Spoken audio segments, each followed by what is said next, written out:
옛 광주교도소 발굴 당시 발견된 유골 한 구가 5.18 행방불명자 가족의 DNA와 일치한다는 분석 결과가 나왔다는 소식 전해드렸는데요.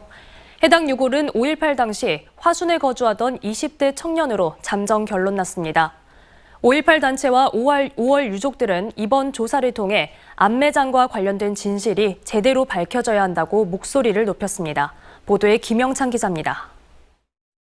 옛 광주교도소에서 발굴된 유골 한 기는 5.18 당시 평범한 20대 청년이었던 것으로 드러났습니다.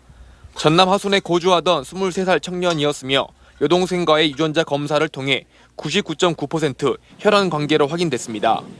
암매장 의혹이 끊임없이 제기됐던 옛 광주교도소에서 42년 만에 행불자 유골이 확인되면서 5.18 때 자행됐던 암매장의 진실을 밝히는데 첫 발을 뗄 수 있게 됐다는 평가가 나옵니다.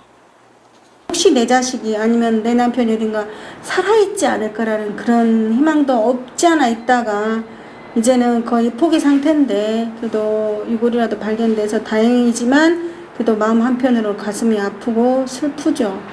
이번 결과를 토대로 5.18 단체들은 행불자로 인정되지 못했던 나머지 신고자들에 대한 전수조사도 함께 진행돼야 한다고 강조했습니다. 군사 정권 시절 사실 확인은커녕 실종 신고조차 제때 할 수 없었던 만큼 전수조사가 반드시 뒤따라야 한다는 겁니다. 이를 통해 신군부가 어떻게 민간인을 학살했는지에 대한 과정을 밝히고 암매장 지시를 한 책임자를 밝혀 끝까지 법적인 처벌을 해야 한다고 말합니다.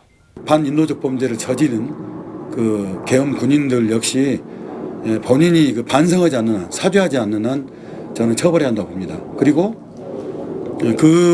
끔찍한 학살 만행을 지휘했던. 그러나 문제는 시간입니다.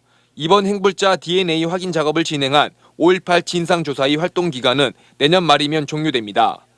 민간 기관의 DNA 분석 작업, 국과수의 최종 확인까지 3년 가까이 걸린다는 점을 감안하면 조사위 활동 기간은 턱없이 부족한 상황입니다.